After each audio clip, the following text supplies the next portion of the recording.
Welcome to Call Your Hits, a Storm Riders Airsoft podcast.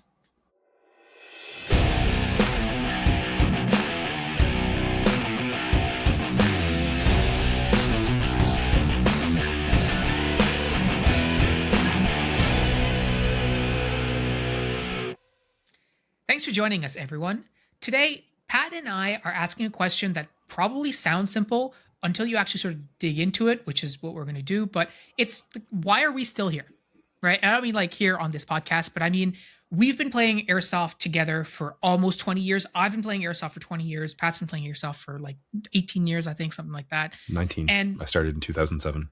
Yeah. Okay. So 19 years, right? Like that's longer. Only because I did the math when we were doing little chat before we started recording. Like, yeah. And like, as I was thinking about this, like that's longer than some careers. That's longer than some marriages, unfortunately. That's definitely longer than many of my other hobbies have lasted. That's older. That's longer than some people in our Airsoft community has been alive for. Some of the youngsters who are like 18, 19, like, I mean, I've been playing Airsoft longer than the midlife, which is like crazy, right? We've reached I reached this point a couple years ago with Warhammer, where I was like, you know, like a younger guy was talking to me about how Eldar work, the faction that I play. And I was like, I've been playing Eldar literally longer than you've been alive. I'm good. Yeah, that's gross. That's gross. But, you know, like, and so there's the time aspect. I mean, there's the money aspect, which we talked about on the show before, but we spent thousands of dollars, right? We've like tens of thousands likely. You know, we've played in the rain, we've played in the cold. I've played in like the heat, like the really bad heat. We've played times where done nice fall takes. You can, if you still have it, you can loop the me slipping on the ice in here, right? Like, I think you've broken a couple of ribs doing this, like, I definitely bruised one time as well. Like some wear and tear has occurred. and like we've played games where like I know you definitely have, because I was present for them. I have as well, where like I go home and I'm like, I don't even know why I bothered, right? Like this wasn't fun, but somehow we keep coming back. Right. Yeah. I mean, like, I think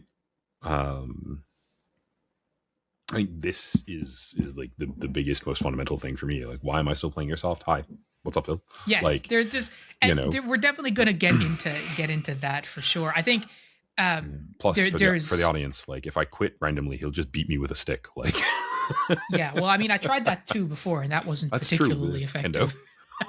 I mean, it depends on your goal. Like, you got to beat me with a stick. It didn't make me go away, but I don't think that was your plan. Yeah. And like, I think about sort of why I play Airsoft and why I keep coming back, and fundamentally, like, I'm not the best player, right? I don't have the best gear or the newest gear. I'm not constantly buying stuff that I'm wanting to go out there and try. I don't have some sort of like secret squirrel. I didn't go take some course and come back and be like a friggin' ninja or whatever. And it's certainly also not because, as I mentioned, Airsoft is always fun, because sometimes it's just frustrating, it's exhausting, and not very often, but it certainly feels like it's more work than it's worth. I mean, and then you can't after 20 years, like, we're still doing this, right? Yeah, you can't do any hobby for 20 years without having those days. Like, I've only got 3 hobbies that persist like over that duration of time. Like, I've been playing Warhammer that long, and I definitely have days where I'm like, I should just like throw all of this into the wood chipper and do something else. Sell it on eBay. Yeah, right. Like that. Yes, that would be a better idea. Yeah. But like, I don't actually want to do that, and I'll talk more about what that means later. Because that, for me, that's a big thing. And like, yeah, I guess other than that, playing D&D, and I definitely have had days where I've been like, I'm over this game. Sorry, Yeah. And like, I mean, I've had days where I played Airsoft and was like, I'm over this hobby as well. It's not usually a persistent thing for me, but it definitely happens. Yeah. So I thought today, we would have a really honest conversation, right? And it's not about like hyping up the hobby and being like, oh, Airsoft is amazing. And like, you talk to Matt, the Storm Wizard, and he like fully loves Airsoft and like everything about Airsoft rocks for him. But I mean, just like anyone, he has frustrating moments. And so that's not what this is about today. Today is really about what are the reasons, what are the things that we've encountered over the years maybe that made us feel like we didn't want to continue, right? What changed with Airsoft as we got older, and as our community changed as well? Because we've talked about this on the show a lot, but our community is very small. But when I started especially, like I started the community here with like 6 or 7 other players, and our games were perpetually small for a very long time. And yet, you look back 20 years later and you're like, wow, I can't believe sort of that's where it started and this is where we're at. And like, you were saying, our games are very small, but like, a decent weekend of frontline is like 25 people, which is a lot better than 6, Yeah. we considered 6 a good game for ages. Listen, I loaded up my gear and went to play games with 3 people, myself included. Yep. Right? Like that was, 2006 Airsoft was like literally whoever you could get on the forums who were interested. Like, for those of you who are super, super local, if I talk to you about Blue Cafe, you may know what I'm talking about if you're sort of in my age category as a geriatric millennial. Like talking to people there, talking to people on other forums to try and get them together to go play Airsoft was like, it was so difficult to find people. And so, a lot has changed in our community and the way that we operate and the types of players that we have, in the last 20 years. And so there's really room to wonder like why, like what keeps us coming back. I think, 20 years, as I mentioned, is a long time to do anything, right? Yeah. And I don't know that if we were doing what we were doing at Redcliffe in the first, let's 4 or 5 years, if that hadn't grown and changed, I'm not necessarily sure we are today. We are where we are today. I mean, I don't think we get there. Yeah. I mean, this is, it's interesting because I'm not sure this is true of or as true of Warhammer and D&D for me. But like Airsoft has been a hobby that has reinvented itself a lot over the time we've been playing it. Mm-hmm. And so that has meant that, we've needed to, or gotten to, or both, sort of, learn to love it again regularly, like repeatedly. I think in terms of how much fun I have with pen and paper RPGs, it's a lot about the people, it's a lot about the friends, and that's true of Airsoft as well. But like I could probably still be playing 2nd edition D&D and I would still be showing up to play for the stuff that I'm showing up to play for. I don't think that evolution is as pivotal for me. Whereas in Airsoft, I think it was easier. I mean, certainly when we started playing Airsoft, for me, it was really good in the sense that, as you will recall, like I was not in a great place mental health wise. I was not really, for like the first 3 months of playing Airsoft, like I was, in a mental health point of view, like very unwell. And I'd been, I wasn't working. I wasn't, I'd had to leave school because of it. And so it was really good for me in the sense that like it was, getting me out of the house, getting me to exercise, getting me to like spend time in nature, which are things I really enjoy anyway. But I wasn't in a place where I could motivate myself to do that effectively on my own. Mm-hmm. It was getting me to spend time with one of my best friends, which was really good, so like there were a bunch of aspects to that starting place that were really, really positive that had very little to do with the Airsoft part, other than it being a thing I was excited enough to go do. Yeah, and what's interesting about that time for me, like I think we talk a lot about like how long we've been friends, but we've never really mentioned. But like there's a part of our life from like 2004 to 2006 where we don't really hang out. Like we're just you're doing your thing, I'm doing my thing, and that just didn't happen. And then 2006. For a variety of different reasons, which we're not going to get into, but we come back together and we're like, hey, we're hanging out again. And at that time, like I'm playing Airsoft, but and like we have these people in our community, but I don't really know them. Yeah. Right. Like they're people who I know now, but even when I knew them and got to know them by name and got to know them, like I wasn't close or friendly with them in the same way, just because like we didn't have shared interests. Like we were friendly, don't get me wrong, but like after Yeah, the well, I games we mean, didn't really hang out. yeah, I And mean, so, in early days, well, sorry, I should let you finish the thought. well, what I was gonna get to is like one of the big things for like me being like, hey, like I want you play is like then okay, now I have a friend playing airsoft with me. Not it's not just like there's these people who I know and I enjoy spending time with them, but like I have a friend who I spend time after hours that we can, be like, do dodgy stuff on our airsoft replicas or a kit or whatever after hours because we're actually hanging out. And a lot of these guys, they were also friends. Like I think about the two Mitchells, for Yeah, yeah. example, like they were hanging out. So I wanted that too. And like of all the friends that we have, if you think about our friend group, like or at the friend group at the time, nobody was particularly interested in that kind of thing, except for you, Yeah, right? I mean, like, I think there's a lot to be said for. I mean, we've sort of built a podcast on the fact that there's a lot to be said for like play airsoft, go home, get a shower, get together, hang out, and like be excited about airsoft, Yeah, right? absolutely. Yeah. And so like that early, like the things that define that early phase of like us playing for me are like having that be a big part of what we did every Saturday, Yeah. like was both really, really fun and definitely, was a huge contributor to me getting into it and staying into it. And I think you too. But I think also, if we look at the um sort of the one of the differences between like, now where we genuinely might be like, oh, there's only 8 people at frontline, like I'm gonna go do other stuff on my Saturday versus, oh, there's 4 of us. Yeah, that's a game. Let's go. Like I think part of that is that, we had more free time. Like, and I don't mean, that in like a negative or positive way, so much as just like I have more stuff that I need to get, you have more stuff that you need to get done on a Saturday than was the case when I started playing. Like in Yeah. 2007, my Saturday time was like, okay, I need to get out of bed. Yep. And like even once my mental health was a bit better, I was working and doing all, school stuff and whatever.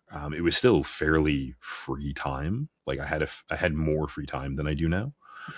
Now, I mean, you know, professionally, I have the kind of job now where it eats as much free time outside of work as I'm willing to give it, and like you have a dog and a wife and, you run a million miles a week. So like, but like, and a house and, we have adult Yeah, responsibilities. for sure. But I think that's really interesting because, and we'll talk about it later, but especially in a hobby that, playing airsoft is not something you do for 30 minutes. Like it's going to take you like half a day or like a full day or like multiple, if when we're traveling and stuff.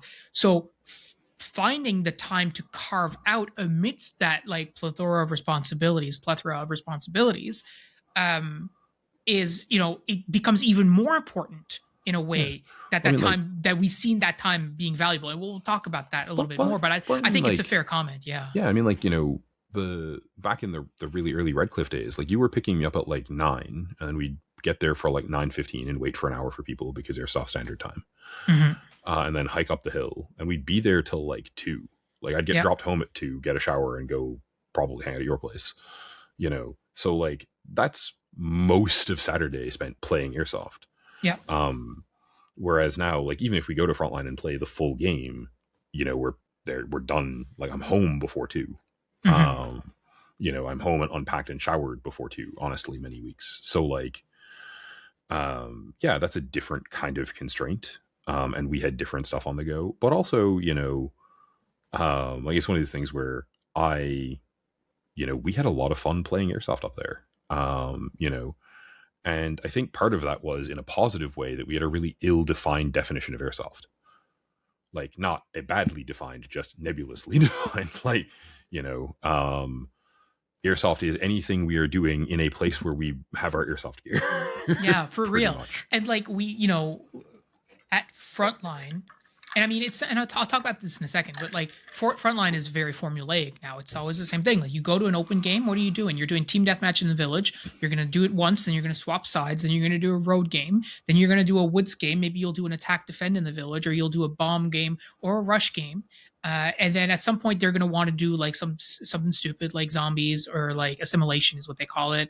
And maybe they'll get really spicy and do a D-Day game, and then we'll finish up with a couple team death matches and people are going to go home. Like that's formulaic, and I feel like at Redcliffe, we didn't have that formula. Like I remember we've talked about it on the show, I think before. We had that James Bond game where one person would go in and they'd be solo, and their replica would be considered suppressed, and everybody else had to be like a dumb guard, and they could only shoot at the James Bond person when they were like in plain view. Otherwise, they just had to be like, if they heard something, they'd have to go over like a bot in an FPS game, being like, "Hey, what's that noise I heard?" And then go over, and if they see the person but they're hiding, just be like, "Oh, I guess it was nothing," and turn around and then get shot. Like that was crazy fun, but it's like that's not.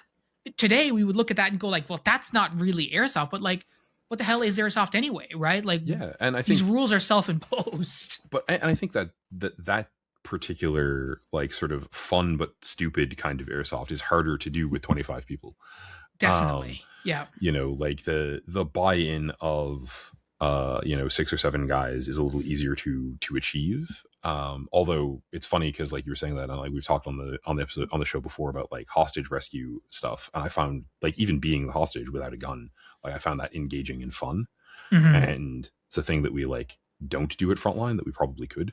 Anyway, file that away for like next season. But I think, yeah, the earliest phase of airsoft for us is sort of categorized for me by this, like you and I being friends and doing this together as friends, and sort of reveling in the good parts of that, and by airsoft being kind of a goofy fun thing that we did, like not to say that we didn't take it seriously, or but in probably for points in our early airsoft career too seriously, but in the sense that like we were there to have a laugh, and that was fully the priority for the most part. And we were playing with a group of people who for the most part were willing to go along with whatever ideas got tossed out by anyone playing, right? Like and the notion of what airsoft was very much what we made it, because it was us, airsoft, like whatever we could read on a forum, Airsoft Canada, and we're done, right? I think like the next step in terms of talking about like what's kept me playing airsoft, like the evolution piece, because I think it is the other than this friendship, which I think is a huge part of why I still play airsoft, the evolution is the thing, right? And I know that's true for you too. Like you're right. Like I think the evolution is a big piece, and one of the things actually that leads to sort of my first probably time where I'm like, I don't know if I really want to keep doing this, is the fact that it does stop evolving for us at Redcliffe. Like I mentioned earlier how formulaic that Frontline has gotten. And Redcliffe got to that point too. Like we were going up there and we were doing the same stuff. Like it was attack, defend the octagon. It was a hill game, that King of the Hill kind of thing we used to do. And then we would like swap sides. Sometimes we'd do like a team deathmatch, and like the same kinds of things were happening. So we're playing the same kinds of games, and then the same kinds of things were happening, which is people were showing up and they were just like smoking and joking for like, we might be up there for 5 hours, and we played like 45 minutes to an hour of airsoft. And I'm like, this is just getting stupid. And like, things aren't changing, things aren't getting better, etc. And like, that's probably the first time that I'm like, am I like burnt out? Like why are we still doing this? And we were having we had sort of simultaneously the problem of, like a large chunk of the people who were playing were more there to shoot the shit. And like, I remember you and I honestly both having to be like, okay guys, let's like get chop, like let's get up and and more you than me because I'm a talky human, but like even I was getting to it's bad when Pat is looking at this thing and going, we're talking too much and not playing enough, come on. I think I'm not suggesting that you aren't patient about that. I'm suggesting that if I'm running my patience for that out, there's something seriously for sure. not okay. And there were some players who were notable. Like I know there's one guy, Andre. He was very much like always like, okay, let's play. And we were like, bro, like just relax. Like we still want to like shoot the shit a little bit, and like finding that balance. But like, I think after a while, you get to a point where like, okay, well, why am I just doing the same stuff over and over? And I feel like that's a reality for us because of the community that we play in airsoft in Newfoundland. We don't have another field to go to at this time in history, right? Totally, yeah. Like we didn't have anywhere else to play. I mean, we had lots of woods to go play in different woods, I guess, if we'd wanted to. But like, I think one of the big things for me when I think about that is also like not only did we have a fairly, and this is, I guess, similar to like where we've been at with Frontline this past year to some extent, or 2 years. Feeling like it was formulaic. Like, not only did we have it down to like, these are the game modes we're going to play because they're fun, and like, we'll try other stuff, but not much of what we tried was, let's be real, not that fun. And like, like there were a lot of games we made where we're like, hey, we're going to try to stretch out the distance and put more, like bushwhacking stuff in. And sometimes that was great for milsim stuff, and sometimes it was not so great, in my view, for like skirmish games. Like there were a couple of modes like where we were, like hopping the foundations of buildings, and it was just like, this is very linear and very open, and I'm getting shot in the face a lot. But also like, we'd kind of, a lot of it, we'd solved the tactical aspects. We knew what to do and where to go to achieve best effect, if not always victory. And our replicas, like in terms of my teching, I think this is sort of the first point at which I was like, I would be willing to say that our stuff was good. And so it was this situation where like, you and I were playing with very upgraded replicas, often against people using not very good and not upgraded replicas. So we had sort of solved things tactically. We had a lot of like reach advantage and accuracy advantage. And like, yeah, I think it takes more for something like that to get stale for me than for you. Like, I approach it differently. And a lot of that's, I think that's less that you want novelty and more that you want a feeling of progression in terms of your development and growth. Yeah, for sure. Like, and I think, without, going too far into it, I think there's also an aspect of like, also the drama that's associated with like having a smaller player base, because you can't avoid people as well. Right. When you're in a larger, if there's a particular field where a particular player is at that you don't like, just don't go there anymore. Not an option for us. Right. So we're in a situation as well. And throughout sort of the, our time playing, where there are people who don't get on with us, or who we don't get on with for a variety of different reasons, which I'm not interested in rehashing. But at some point, that also becomes burdensome, because not only are you like, okay, am I going to go out there to do the same thing I'm always doing? And is this particular person, are these particular people going to be there? And am I going to have my people with me to sort of, pad that, or am I not? And like all of that after a while, again, becomes burdensome, and you're like, do I still want to do this? Yeah. Like, is this still worthwhile? Right. And I think that one of the things that, not to speak for you, but to speak for you for a second, like, I think one of the things that saved that for me, and I think for you too, was, going and playing like sort of Frontlines, like big Airsoft games, like back in the day, and like meeting some more of the folks who became our teammates, and having like a bigger and more disparate crew of Storm Riders, of people who were, Airsoft friends, I guess, like, but still, and like I'm specifying that because like at this point, many of our teammates aren't Airsoft friends. They're just people I love who I spend time with, right? Yeah, exactly, for sure.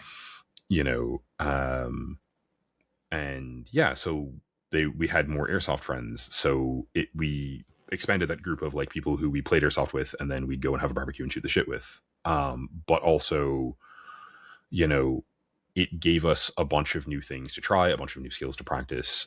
It brought, for both of us, the sort of like leadership piece of this hobby into it, in a way that, like I'll fully cop to, like, when it was you and me, there was a leader, and it was you, and there was leadership there. But like, I don't think managing me has been, it's different. You're well practiced at it, right? And it's different from managing me and like 4 other guys who you haven't known forever.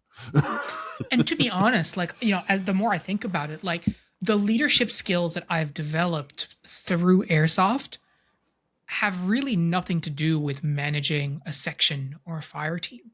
The leadership skills that we've developed, I think, have been much more about managing and being a leader in the community rather than a leader on the Airsoft field. Because on the Airsoft field, what I've really come to realize, especially in our community, is like, if you are nice and competent enough, those two things together, so nice and competent, in that generally order, speaking, you can lead people, right? You can encourage people to do different things, and they typically will listen to you. And if they're beginners and you look the part on top of everything else, they're probably going to listen and take your suggestions, right? Totally. So that aspect is fine. But the more complicated part, which ties into what we were talking about evolution of sort of the hobby, is becoming a leader in the space. Because one of the challenges I think, over the years is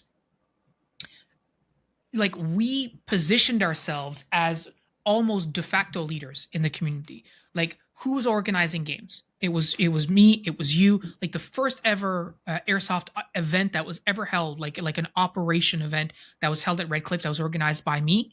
We were at Operation Agamemnon, I think, was like the very first one that we did. Yeah, I think that's right. Right, and then we did Operation Asgardian Chill, which was yours, and then we did like a bunch of different ones. I think we did Operation Rhino. I'm like, I think Like, the whole idea though was that we're the ones who are putting these ops out there. We're the ones who are recruiting. For the longest time, I was the age verifier for Airsoft Canada, for the Airsoft Canada forum. So if you guys know what I'm talking about, if you know, you know. If you don't, more power to you. You're probably very young, or not in Canada, which is also fine.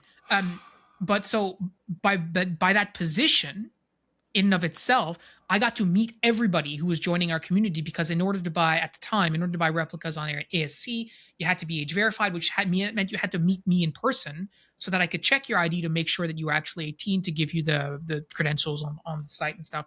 Crazy program. Like it's regardless. It's a relic of a bygone age, and mostly thankfully. But as a consequence of that, you also get people who are like, well, we don't like what Phil's doing. We don't like Phil, all this kind of stuff. And ultimately, like that, that's a reality of it as well, right? Of like, okay, like, do I want to keep dealing with this? Like, this is, and this sucks, right? Those were real conversations. And like, I think probably dealing with that is the closest either of us has really come to quitting, in the context of like, if you're going to be organizing games, and like, this is, like, I think a truism, but an unfortunate piece of this, people are going to give you criticism, and not all of it's going to be constructive or useful. Right. Mm-hmm. And, we definitely experienced, a whole lot of, and like I say, we, because, you were in that role, but like, I think the folks who were casting you negatively cast me very much as your henchman, and they're not wrong per se, yes, master. But like, I think from our point of view, it was more a matter of like friends and support network, but, it is, let's be real, shitty to, put in a ton of work and get, and like be the one organizing stuff and be the one, like as trivial as this sounds in some ways, like creating the game event that people are saying, oh yeah, we're going to go to that on Saturday. And like doing the, like, all right, guys, this is the game we're going to play. Let's play it kind of stuff.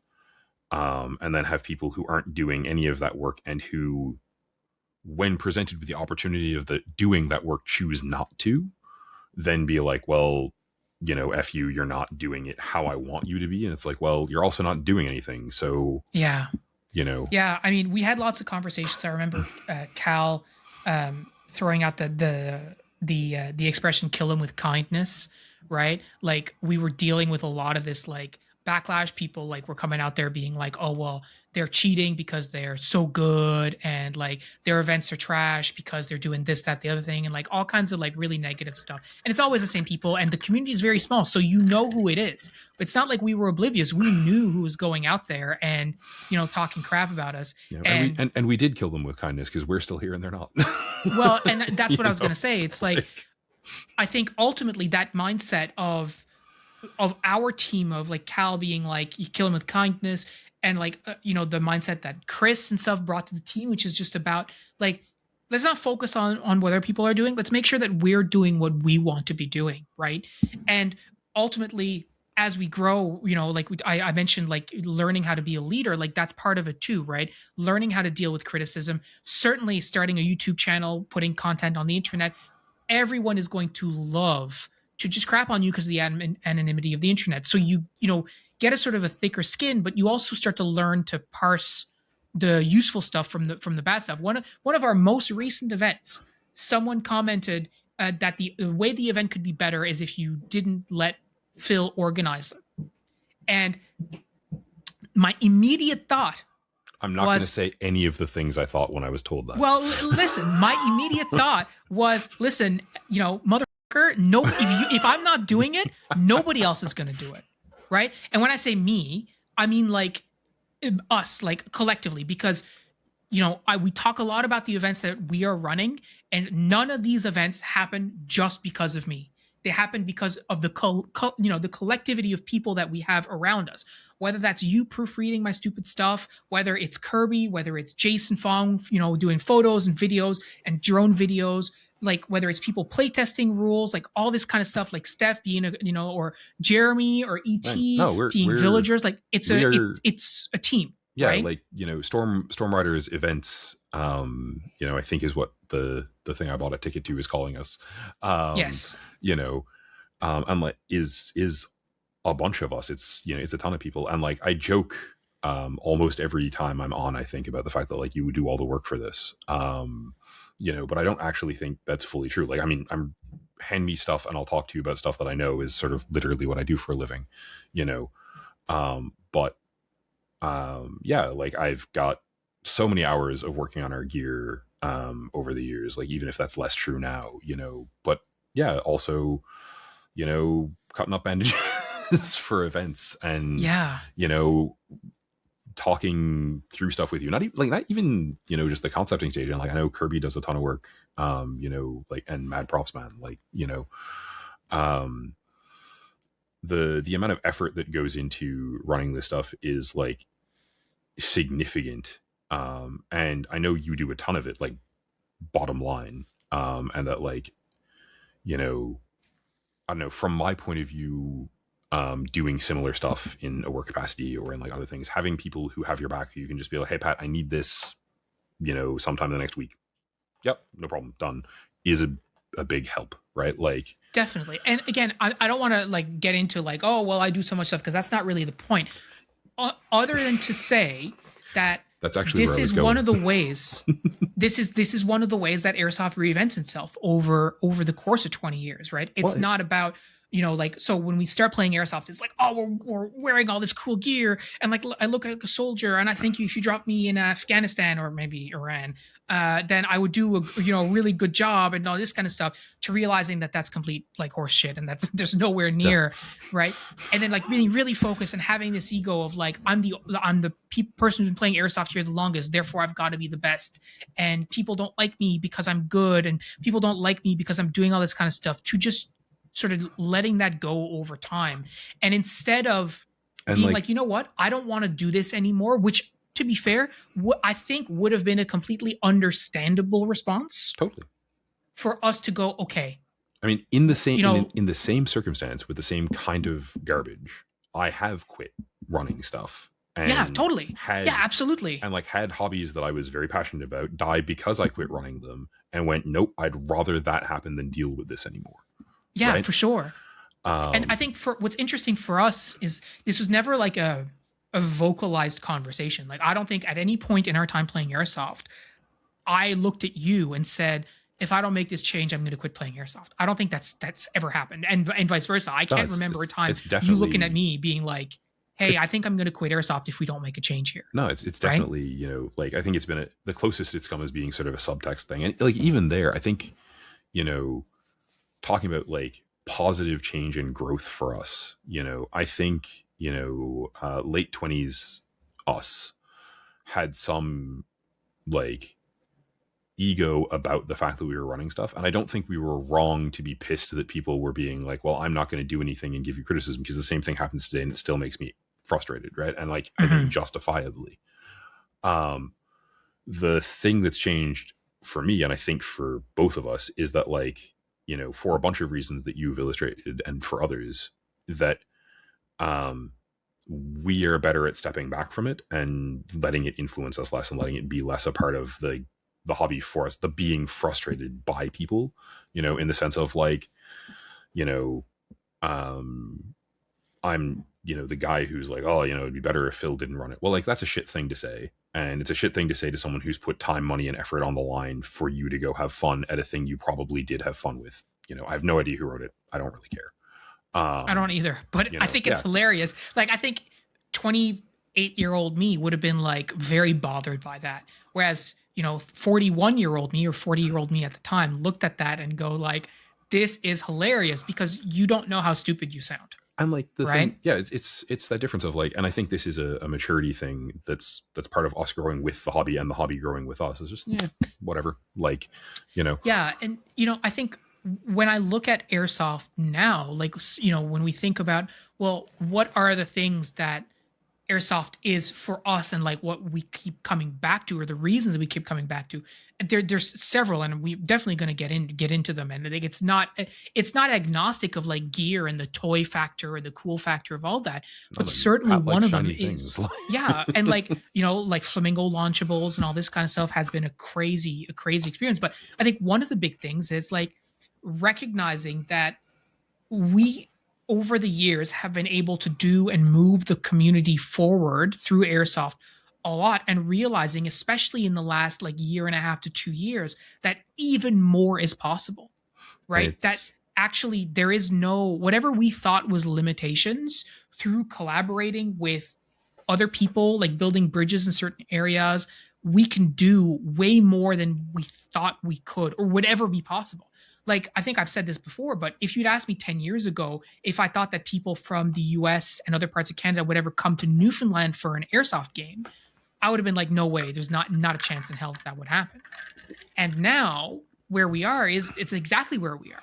We have an airsoft game on a scale that we have never seen before, 600 plus acres, because of a partnership with a community that's letting us use all of this space, at which people are going to come from the US and other parts of Canada, like Ontario and Nova Scotia, and maybe even some other provinces, and Quebec and whatnot. And like all this because we chose to keep pushing and saying like, hey, let's see what's possible. Right. I think that's a big reason that we keep coming back to it. It's because, we can focus on the sort of the outcome and the vision of what do we want this hobby, this sport to be like in our province, in our area, and realize that, we're not limited to how it very much felt, 20 years ago, where it's like, I'm not even sure if we're allowed to do this. Yeah, versus totally. Let's do the hell out of this now, right? Yeah, and I mean it's interesting, and I think ironic that the closest I've come to thinking like maybe I shouldn't be at this anymore, maybe I should hang this up and not do this anymore, is like the last, well, not the last, but like the end of this season, like the is that definitely the closest since I started playing airsoft, where I've been like, okay, maybe like I'm out, I don't know. And we're doing this live, we haven't really talked about this. Partly that is because not because of a lack of faith in like where you are taking this and like where we have been going with like growth and the stuff that you're doing at all, but because of a lack of certainty if I can keep up sort of physically. Mm-hmm. And like less, like I'm, this feels like a great place to make a joke about how old I am, but like less because of that and more because, like the op game this summer, was beyond me physically. And like, I've taken that pretty seriously, and like, I'm down a bunch of weight and like, I'm doing better. And I think that's a huge positive to airsoft for me, and has repeatedly and consistently been one of just like, it pushes me to be healthier than painting toy soldiers does. Painting toy soldiers is a very low cardio hobby. Yeah. Right. Yeah. But they're sort of like looking at that, looking at that game and looking at the league and being like,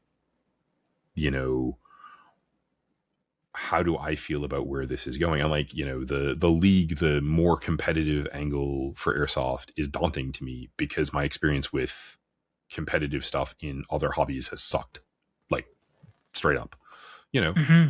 and had a good think about that, and was sort of like, what, like I'm going to be on the staff organizing side more than I'm going to be on the playing side for those, because you got to have people to organize it, and like, you know, it can't all Yeah. be you, and that would be stupid anyway, right? Like, you know, we need, I think it really is a 2-person job at a minimum from like just a running the game and reffing it standpoint.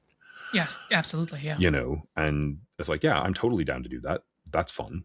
You know, and like, if the play aspect of it, when I get to, like, when I have a chance to play league games, is, you know, at the end of the day, it's playing Airsoft, which I love. So like, I'm just going to do my thing and not stress about the competitive pieces of it that I was thinking like, oh, you know, like, I would, let's be real, I was stressing about them, and it's like, none of this actually matters. Like, to hell with it. Correct. And I you would know, say, like, even from my perspective, like, I'm looking at this going like, so we're taking a model that works really well in New Zealand. And I'm going to be talking. It's funny. I'm going to be talking to John O, I think, in a couple of days, and doing a podcast with him on their latest season. sick. But you're taking a model that they have, and you're transposing it here for us using lower tech solutions because we don't have the budget and all this kind of stuff. There's no guarantees that it's going to work, right? There's no guarantees that people will be interested. There's no guarantees that people will respond. And we also don't know what's going to happen when you take an honor-based play and then you superimpose competitive and put stakes on top of it and see what people are going to behave like. But the reality is, like, who cares, right? Like you said, none of that matters. Like, the only thing that I want to do is make sure that people have, obviously, like, a safe experience. Number one, super important. It has to be safe, which, and by safe, I mean not just like from a rules perspective, but it has to be an area that we are allowed to play in. Like, we're not going to be intervened with, like, everything is on the up and up, right? So like a safe environment. 100%. And then it has to have the potential to be fun, right? And it's Airsoft. So the potential is there. Yeah, it's sort of, they are going to in. figure it out, right? And then to your point, we're talking about feedback. Like, we're going to solicit feedback and like modify if we need to, or come up with like adjudications if we need to, whatever it is. But the point is, like, I take your point. Like, we're going to a place where, like, okay, the op is going to be more physical, right? This type of gameplay is not going to be more physical, but it is a larger area, so you're going to be walking more. So if you're not accustomed to longer hikes, and I know that you are, you do hiking, so that part I'm not concerned about. But it's going to be different, and maybe that is good for some players, and maybe that's good for other players. Reality is, Airsoft is not just one thing, right? It's dozens and maybe hundreds of small things that sort of add up for different sums for different people, I guess. I'm like, right? You know, the cool piece there, like, you know, is, I mean, fully, like, you know, the reason we haven't talked about like that aspect of stuff is that I chewed on it and was like, no, like, I'm good.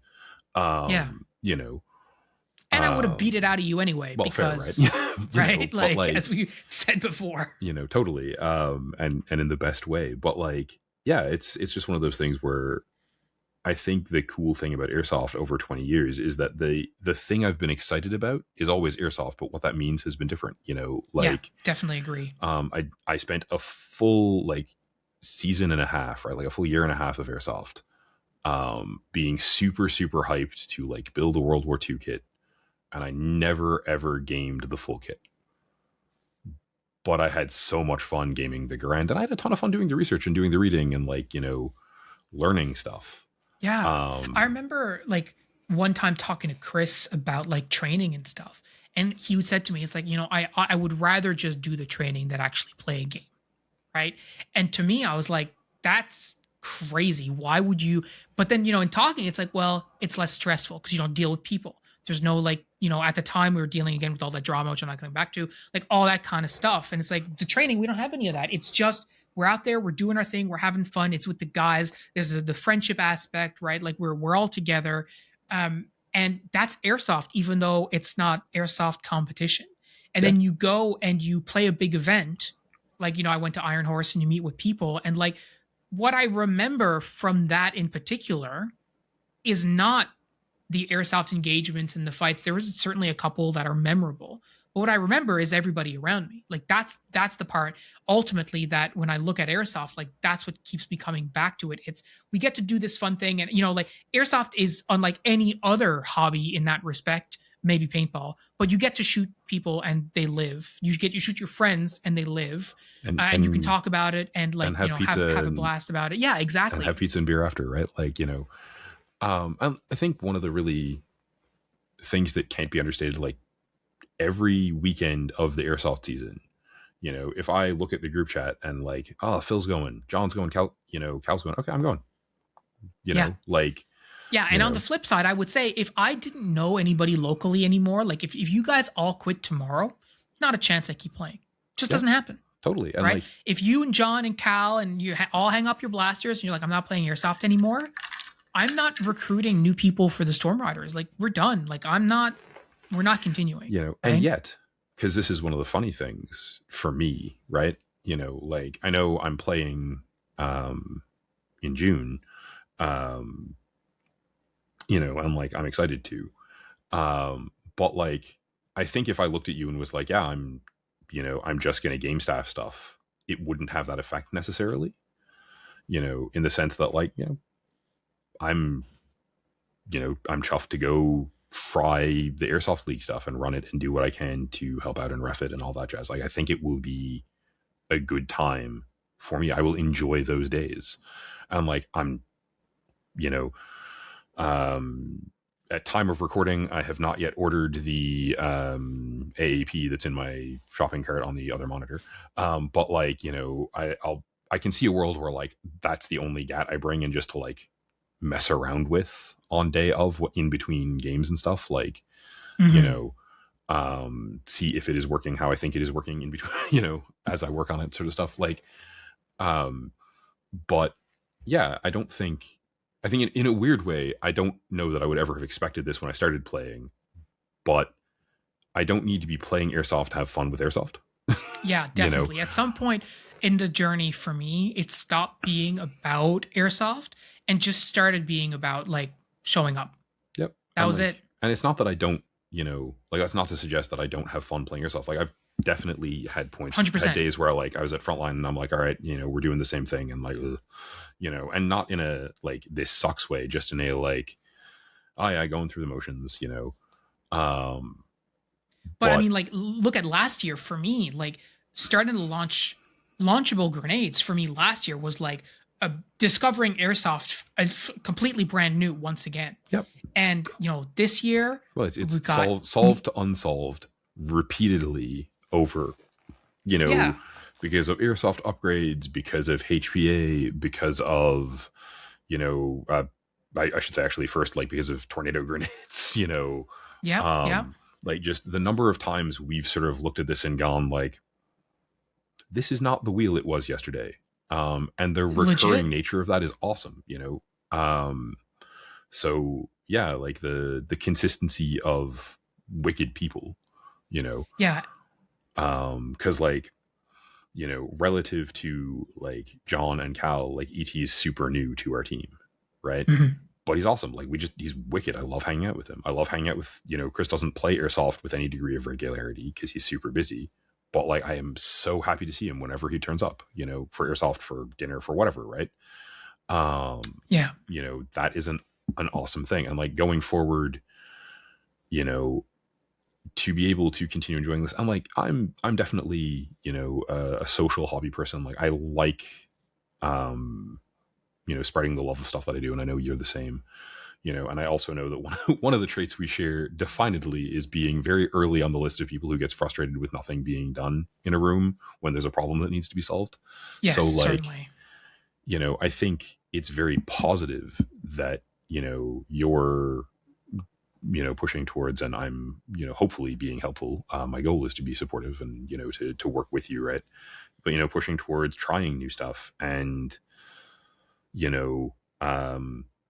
right now, today, I can't tell you what the shape that Airsoft League this summer is going to end up looking like is. Like, I can tell you, I know what your current shape of it is going to be. And I think we're both smart enough to know that like, it's probably going to have to flex and change unless, definitely. we might hit it out of you might have hit it out of the park. It might work perfectly great, Well, but I like, was going to be snarky improbable. and tell you, I don't know what shape it's going to be in either. Right. Like, but that's the reality. Like, there's going to have to be flexibility and understanding sort of, again, like, this is a community that we have. It's not about, like, I think a lot about like the milsim, like companies that you have on the mainland and stuff, and they have a product, right? And like American milsim, like, they have a product, and Milsim West has a product. Well, Storm Riders events don't really have a product as much as they have types of games that they think the community will like. And if the community doesn't like them, then they're not going to happen again, because that's not really like, we don't, without the community, we have nothing. Like if we do Silent Resolve 2, the feedback from Silent Resolve 1 was great. If it had been shit, there would have been no Silent Resolve 2, because nobody would want to play it. And that would have been the end of it, right? So I think that's a lot of that as well. It's understanding the dynamic of the community and all this kind of stuff. But I just want to come back to like one of the things that because I didn't want to people to misconstrue what I'm saying. I mentioned like the flamingo grenades. We talked about the tornadoes and stuff. I'm not suggesting that new gear is going to like break the monotony of the game that you have at any particular moment forever, right? I'm not suggesting that, hey, if you're burnt out with Airsoft, just go buy something new and try it, because that's going to make it all better. Although sometimes it will help. It certainly can, like in the short term. In the short term, right? Put it that way, you know. But for us, what this changed is it fundamentally changed the dynamic of how Airsoft is played holistically. So before we started using tornadoes, there were no Airsoft grenades. When we started using tornadoes, we invested money in tornadoes, and other people did too. And so that changed the dynamic of the game. Same thing with launchables. Going from 0 right? people with a frag grenade to 6 people with a frag grenade out of 6 is a big change. Yeah, absolutely. So it changes. That changes the dynamic. The launchables is another aspect. Night vision is now going to be a new aspect, right? So we have people in our community who have night vision devices now. And insanity. Yeah, it's crazy. Like, but in a genuine, like, but in a positive way. In a, like, you know, even 2 years ago, it's like, yeah, that's not happening. But so now, like that, you know, will change. That will change the dynamic again of like the night games that they have at Frontline. And if we do decide to do other games, you know, maybe at one of our locations where, you know, maybe we'll do some like dusk stuff where it's a little bit darker, or like we'll figure it out. But again, like those are, it's not, hey, Phil got a new piece of kit. It's, as a community now we have access to this capability, which changes how drones are another one, right? Like how the game can potentially be played, which breaks some of that stagnation in terms of what you can and can't do with the game modes that is available to your community. So I just wanted to put that out there. It's not about saying you should buy new stuff if you feel bored. It's about, okay, what is available in the community, and if that, and for us, anytime we've invested in a new like groundbreaking piece of kit, that's always resulted in a shift in the community overall as a whole, right? You know, and like I think it's, you know, I think it is very easy to understate the fact that, like, you know, those kit changes result in, you know, discussions about what the community wants to do with different kinds of grenades. You know, we had a bunch of conversation about, like, with Frontline and within the community of players, you know, about what we wanted to do with the flamingos and what we wanted grenades to look like for the foreseeable. You know, but all of that's always subject to change, in the same way that, like, you know, for the League or for you know, Silent Resolve or Silent Resolve 2, like, you know, all of our stuff is sort of like, if we get feedback at the end of it that goes, oh, this rule sucked, we're going to adjust it and adapt it. You know, if we get feedback of like, oh yeah, you know, this league game situation was great, but we'd like to adjust it in this way, as, you know, we think these things would be better. Like, you know, that's a thing, obviously, that we're going to take feedback on. I mean, I say obviously, but I don't know that I think it's worth stating explicitly, like, you know, and that we've always done, I think, a reasonably okay job of, because even when people were sort of making, you know, very dramatic and negative, like, oh, you know, they're cheating because they have to be cheating or they wouldn't be winning, like this kind of stuff, you know, which was untrue, but like it did cause us to pause and go, like, not are we cheating, but like, how can we make more of an emphasis on publicly keeping our honor clean, so that we're, as, you know, as much above reproach as possible. Yeah. You know, and like, I think in the long run that was good for us.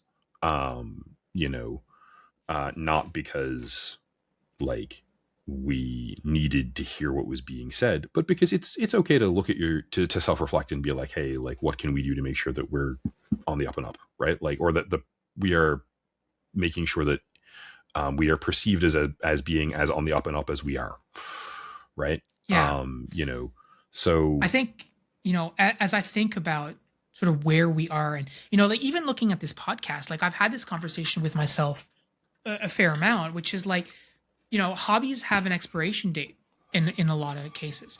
I've seen, just to get some context, like podcasts in like 2000 had a huge vogue with COVID. You started seeing podcasts everywhere.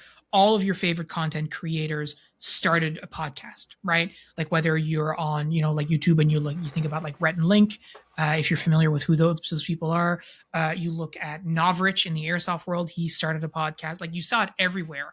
And ultimately many of them don't keep going, or even recently they've decided to stop doing it, right? And the reality is like airsoft is the same way as any other hobby. At some point you can look at it and go, am I still getting something out of this? Right. And I guess what we've talked about for the last, 50-ish minutes has been that throughout the last 20 years, what that something we get out of airsoft has changed.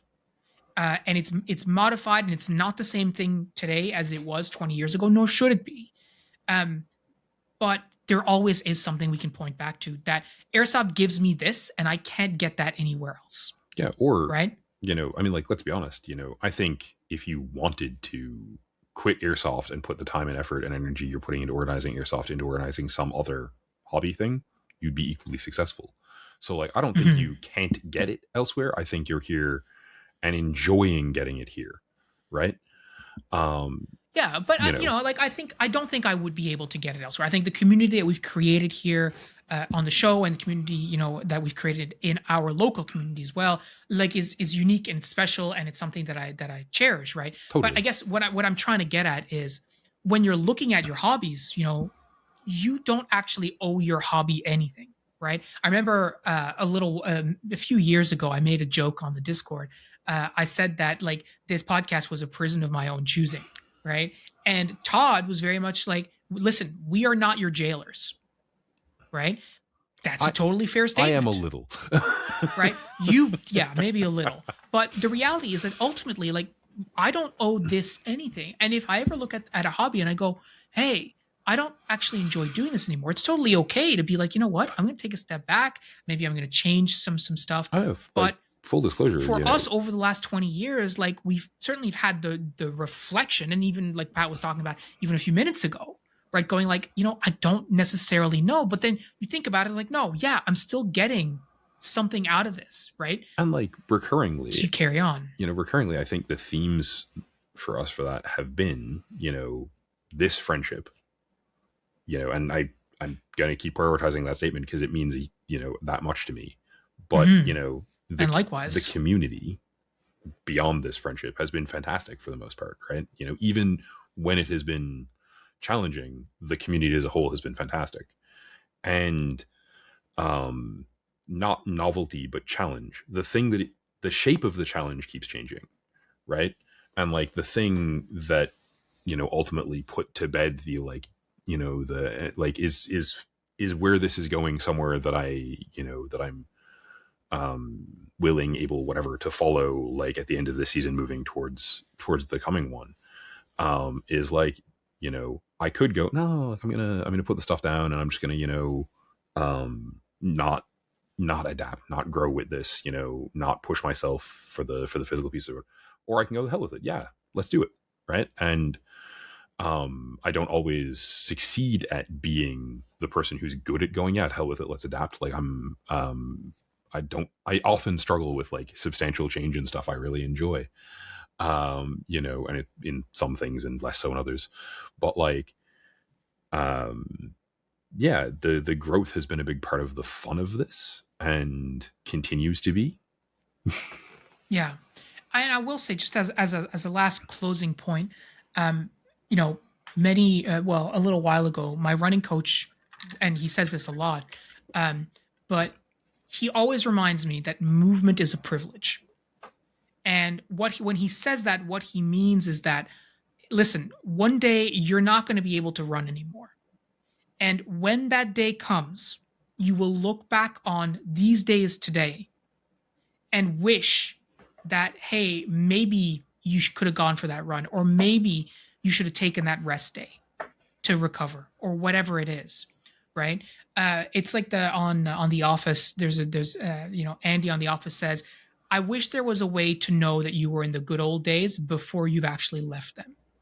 Right? And it's sort of the same mindset. It's like we look at Airsoft today, and if one day there will be a point where we can't play anymore, and is there something today that I wish I had done to make sure that I would look back on in the future and go, you know what, I'm glad I did that because of XYZ. And sitting 20 years hence from many of those moments, I can look back and go, you know what, I'm glad that we did that. And you said it today, like, I'm glad that we took that kill him with kindness mindset.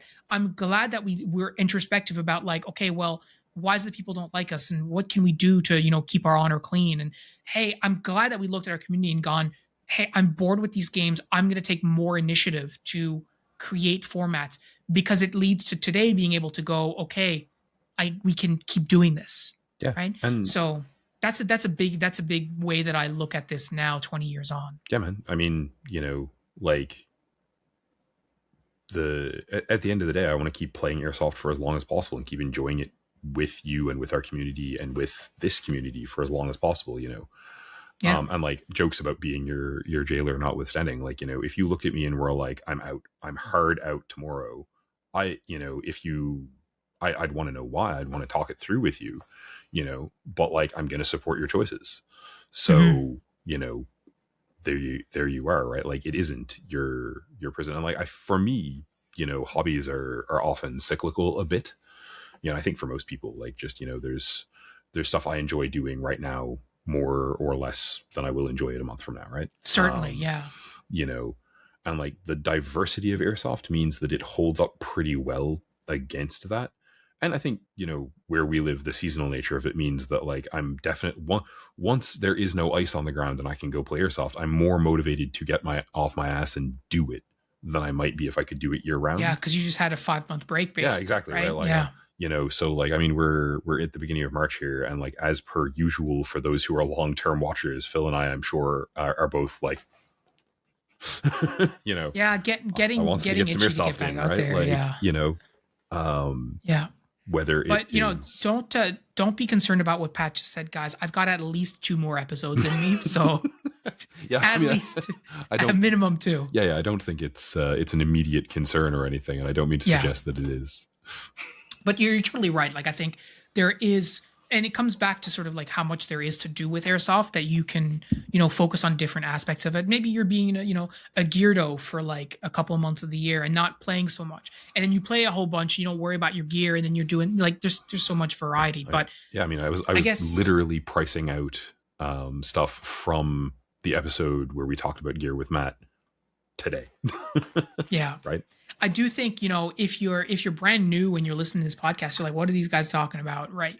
I would say, if you take anything from this, the most important thing you can do when you're starting out Airsoft is find your people. If you can find your people, you're going to have, a long-term hobby, or at the very least, you're going to find people who you have long-term friends with. And I know I've heard it from Jordan, and I've heard it from other people, like the friends that you make playing Airsoft, like the actual friends that you make, like the ones that you hang out with after the games, not just people in your community, but like the people who you like spending time with outside of the sport.